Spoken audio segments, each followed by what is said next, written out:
Welcome to Joy in Our Town. I'm your host, Vanessa Rose. So happy that you decided to tune in and join us for another great edition today. Today, we're very happy to be joined by Vince and Missy Como, and they are here with us to speak about youth today. Thank you so much for joining us. Thank you for having Appreciate you. Yes. So happy for you guys to take time to be here. I know that you have children and you're busy, but thank you for taking time out of your day to be here. Before we get started, though, if you would just share a little bit about yourselves. Go for it. Well, we've been married for 15 years, and we have 3 children, 2 of which, the youngest 2, we homeschool, and we've been homeschooling them for many years now. We have one, our oldest son is getting ready to go into high school, so another journey to begin, but we've had a great time and self-employed, so we get to work out of the house and be with the kids quite a bit. And in fact, they get to be a part of everything in what we do. I love it. So we work with folks, teach people, train people, mentor people, and they get to be a part of all that and see the lives that are changing around us. So it's exciting. A lot of times I'm around and not gone. Wonderful. Well, that's such a great thing to hear, because I know a lot of parents aren't able to be involved with their children's lives as much these days. It seems like both parents are out of the home so much that parenting is very important. So you're definitely qualified to be here speaking about youth. Raising 3 of your own, I've met them. They're very sweet children. So thank you so much for being here, and thank you so much at home for watching. Today we are speaking about youth, and our first topic is homeschooling. This is something that you do. I myself came from a homeschooling family, so I was homeschooled, so I have a good experience with it myself. But why would a family choose to homeschool?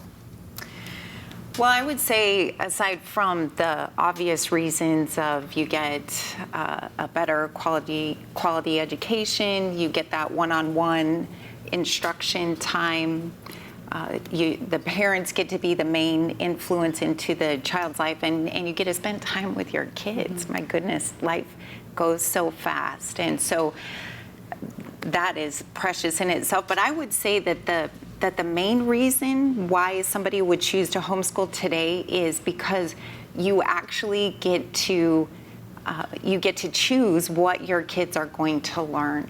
And what we have experienced and encountered is that our laws are changing so rapidly, and unfortunately not to the support of homeschooling families, but actually against homeschooling families, and not only that, but what we're finding with our friends who are in the public school system, as well as some laws that have been passed, is that, well, in the state of California, for example, laws have been passed that if a kindergartner says that they think that a marriage, for example, would be between a man and a woman, they can be labeled as a hater, and they have to go seek special counseling just for that belief. And that there are several other laws that are saying that as a parent, you don't even have say in what your children are learning, that if they want to teach on a topic that is against what you believe in, and I know that one of the biggest topics that is going on today is what is a marriage, what defines a marriage. And you as a parent, if they want to teach on we're embracing everything, a marriage is whatever you want it to be, you don't have the right to pull your children out of that and say, no, I don't. That goes against what I believe in. We don't want that. You don't even have that ability anymore as the parent.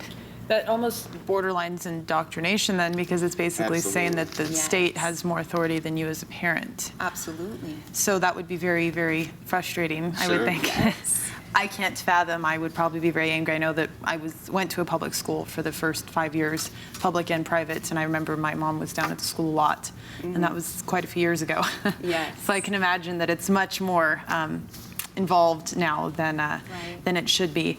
But in the state of Arizona, we're still pretty homeschooled friendly, aren't we, in this state? Well, yes, and I know I use that as a California example, but what we find here in Arizona is that what starts there waves over.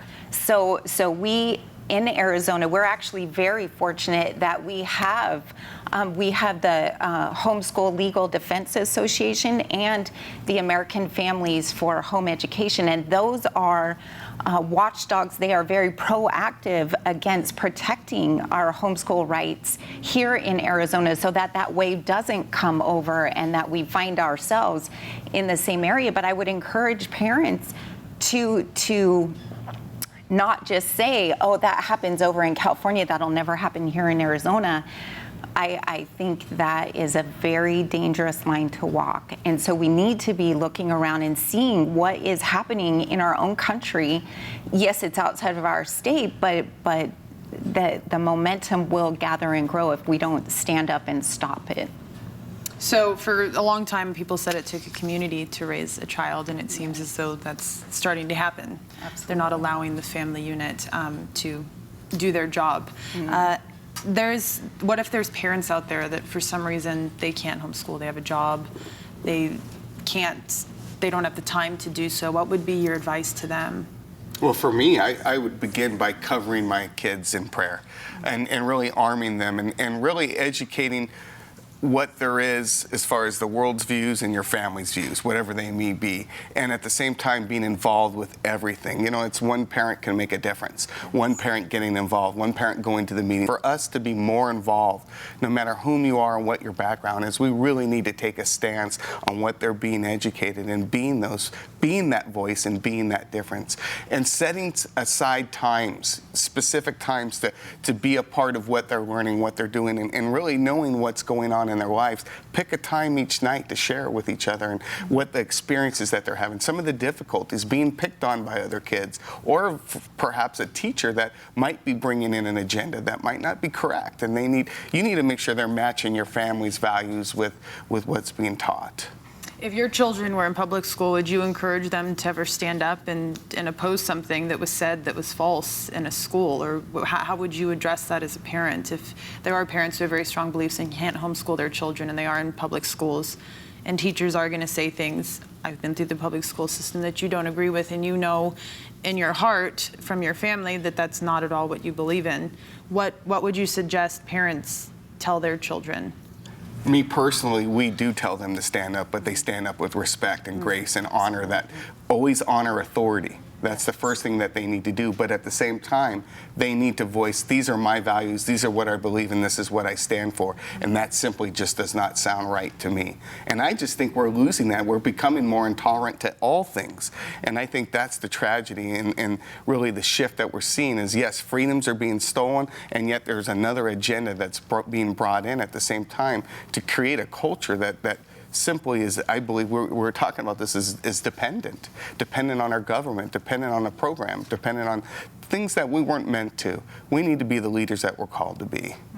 Free to be free thinkers. Yes. And I think that's something that you should encourage your children to do. Yes, absolutely. Is to think for themselves and not just because somebody says this is the way it should be. And I think that's something that is a misconception about homeschooled children, is that they are indoctrinated. But I think that you give them those options and you make them understand that there are many different things to learn. Sure. And not that there's only one specific thing, that this is the only way, otherwise you're offending everyone around you. So to be free thinkers, right, and to think for themselves. What do you see as one of the biggest breakdowns today in public education? Well, I think it goes back to that indoctrination, and just that kids are not free to stand up and say, oh, my family doesn't believe this, we don't believe that, I don't want to take that class, I don't want to believe that.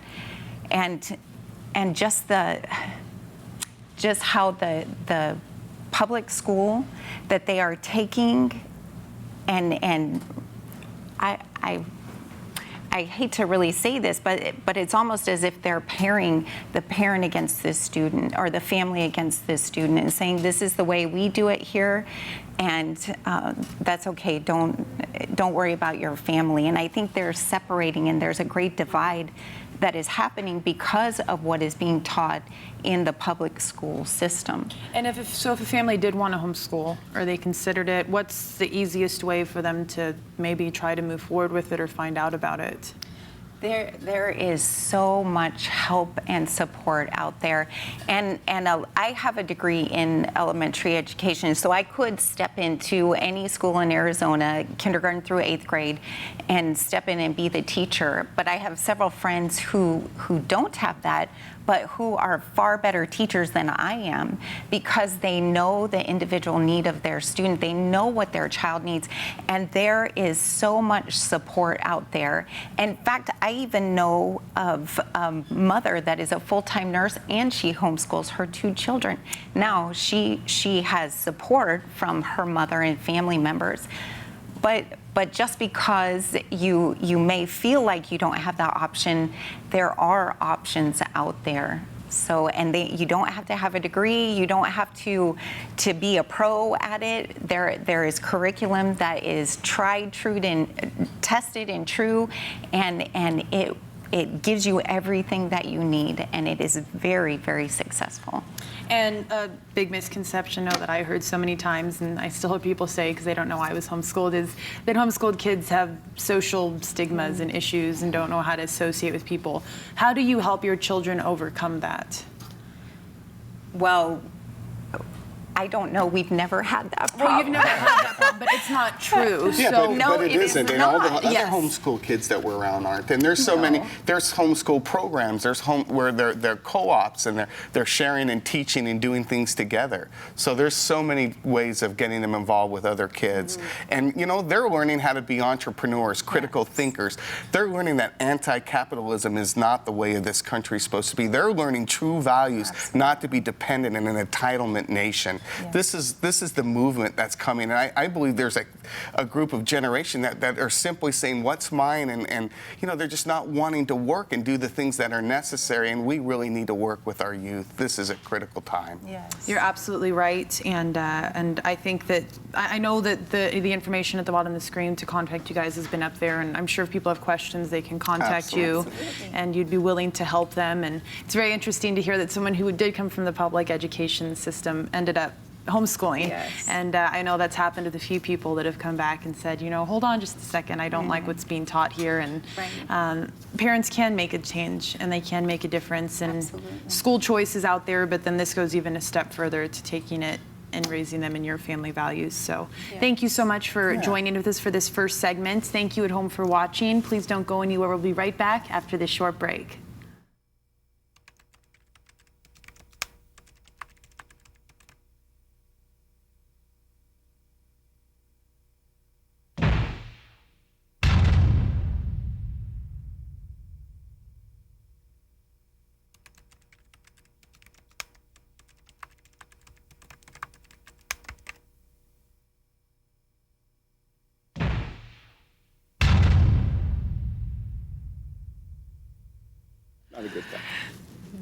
Hello and welcome back to Joy in Our Town. I'm your host, Vanessa Rose. So happy that you decided to stay with us. If you just happen to be joining us, thank you so much. And just so you're aware, we are here with Vince and Missy Como. Thank you again for staying with us. And we are speaking about youth today. And they have 3 children of their own that they are homeschooling, and have been married for 15 years and definitely understand youth and their development. So our second topic is leadership development. What is the biggest